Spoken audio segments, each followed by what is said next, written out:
मित्रों नमस्कार। महाभारत काल में पांडवों की एक महत्वपूर्ण जिज्ञासा श्री कृष्ण के सामने प्रकट हुई कि कलयुग में इंसान किस तरीके से होगा।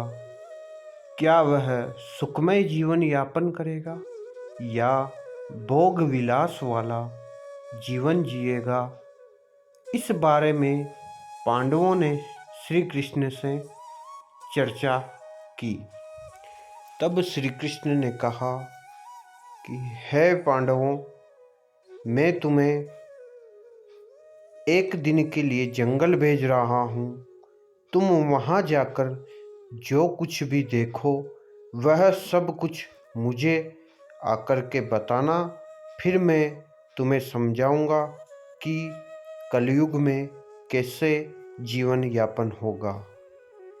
इतना कहने के बाद पांचों पांडव वन को चले गए और वन से 5 दिवस व्यतीत करने के बाद आकर के श्री कृष्ण को अपना अपना वृत्तांत सुनाने लगे। सबसे पहले युधिष्ठिर ने कहा कि हे केशव, मैंने 2 सूंड वाले हाथी को जंगल में विचरण करते हुए देखा। तब प्रभु श्री कृष्ण ने कहा कि कलयुग में ऐसे ही राजनीतिज्ञ देश पर राज्य करेंगे जिनकी मानसिकता दोहरी होगी। वो बोलेंगे कुछ और करेंगे कुछ अलग ही। ऐसी मानसिकता वाले लोग ही कलयुग में देश के ऊपर राज करेंगे, जो कि आज सत्य भी हो रहा है। सभी मित्र इस बात को देख रहे हैं। केशव ने यह बात युधिष्ठिर को समझाई। उन्होंने कहा कि कलयुग के राजनेता लोगों के सामने कुछ मजबूत वादे, मजबूत भाषण देंगे और बाद में जब उस बात को करने का मौका आएगा तब बात से ही मुकर जाएंगे और मना कर देंगे कि यह नहीं होगा। दूसरे नंबर पर जब भीम ने कहा कि हे केशव, मैंने एक गाय को अपने बछड़े को चाटते हुए देखा, जिसमें उसने चाटते हुए अपने बछड़े को लहूलुहान कर दिया। तब श्री कृष्ण ने कहा कि कलयुग में बच्चों का विकास नहीं हो पाएगा, क्योंकि उनके माँ बाप उन्हें इतना अत्यधिक लाड़ प्यार से रखेंगे कि बच्चे बिल्कुल उनके आदी हो जाएंगे और उनका कोई विकास नहीं हो पाएगा और विकास रुक जाएगा। ऐसा श्री कृष्ण ने कलयुग के माता पिता और उनके बच्चों के बारे में कहा। कलयुग में बच्चे किसी के सगे नहीं होंगे, पुत्र पत्नी की अमानत होगा और बेटी जमाई की अमानत होगी और शरीर मृत्यु की अमानत होगा और आत्मा परमात्मा की अमानत होगी। जिस व्यक्ति ने इन सारी बातों को समझ लिया वही व्यक्ति कलयुग में सुखी रह पाएगा। कुछ समय बाद अर्जुन ने अपनी बात कही। अर्जुन ने कहा कि एक पक्षी जिसके ऊपर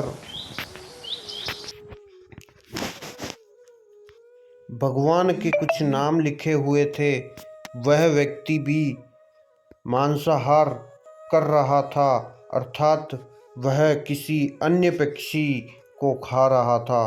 तब श्री कृष्ण ने कहा कि कलयुग में भी ऐसा ही होगा। पैसे वाले लोग दूसरे लोगों के मरने का इंतज़ार करेंगे और जैसे ही व्यक्ति मरेगा उसके धन को हड़पने की कोशिश करेंगे। यही कलयुग का सिद्धांत होगा। अर्थात किसी भी व्यक्ति के पिता या अन्य किसी व्यक्ति की मृत्यु होने पर उसके सगे संबंधी, उसके भाई बंद उसके धन को हड़पकर कब्जा करने की कोशिश करेंगे। तब नकुल ने अपनी बात रखी और कहा कि हे प्रभु, जंगल में मैंने देखा कि एक चट्टान ऊपर से लुढ़कती हुई आई। वो बड़े बड़े पेड़ों से टकराते हुए नीचे गिरने लगी, लेकिन नीचे गिरते गिरते एक झाड़ पे वह अटक गई। झाड़ बिल्कुल पतला होते हुए भी वह उसके ऊपर कैसे अटक गई। तब श्री कृष्ण ने कहा कि कलयुग में ऐसे ही आंधी तूफान जीवन में आएंगे, अर्थात कलयुग कष्टों से भरा हुआ होगा। लेकिन जिस व्यक्ति ने हरि नाम को जप लिया, उसको भी उसी झाड़ की तरह हरि उनका हाथ पकड़ लेंगे और उनके जीवन में कोई भी कष्ट नहीं आएगा। इतना श्री कृष्ण ने समझाया और कहा कि कलयुग में हरि नाम अर्थात प्रभु का नाम ही एकमात्र सहारा होगा। तभी मित्रों, मैं आप सभी से कहना चाहता हूँ कि हरि का नाम भजे और मज़े में रहे, मस्त रहे। तब सहदेव ने अपनी बात रखी और कहा कि हे श्री कृष्ण, जंगल में मैं खुद भी 5 दिवस तक घूमा।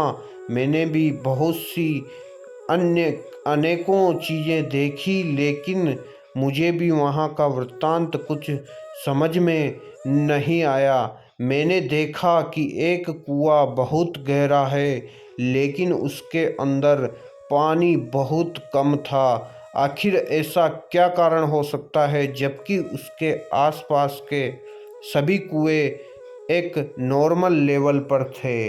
पानी का लेवल उनमें ऊपर ही था। तब भगवान श्री कृष्ण ने समझाते हुए कहा कि कलयुग में भी कुछ ऐसा ही होगा। धनवान व्यक्ति के पास पैसा बहुत होगा, वह उस पैसे को बेटी की शादी, शॉपिंग, अमीर दिखने, गाड़ी, बंगले इन पर खर्च कर देगा, लेकिन गरीब आदमी को दान देने में वह बहुत कतराएगा और उनको दान नहीं दे पाएगा। उस पैसे को व्यसन, भोग विलास, गाड़ी, बंगलों इत्यादि में खर्च करेगा और प्रभु के लिए कभी खर्च करने की कोशिश नहीं करेगा। और जबकि इन सब से परे होकर इंसान भोग विलास इत्यादि से दूर रहकर प्रभु इच्छा अर्थात हरि भक्ति में विलीन रहेगा, उसके जीवन में कलयुग में कोई कष्ट नहीं आएगा और वह सुखमय जीवन जिएगा। ऐसा श्री कृष्ण ने 5 बहुत ही महत्वपूर्ण बातें महाभारत काल में ही पांडवों को बताई थी, जो कि वर्तमान में सत्य हो रही हैं। मित्रों, वीडियो सुनने के बाद आपको समझ आया होगा। अब आप मुझे कमेंट करके बताइए, इनमें से कौन सी बात आपको अत्यधिक सत्य लग रही है। कमेंट करके ज़रूर बताएं और मित्रों के साथ वीडियो साझा ज़रूर करें, ताकि उनको भी पता चल सके कि महाभारत काल में आखिरकार श्री कृष्ण ने कौन सी ऐसी बातें बताई हैं जो वर्तमान में सत्य हो रही है। धन्यवाद।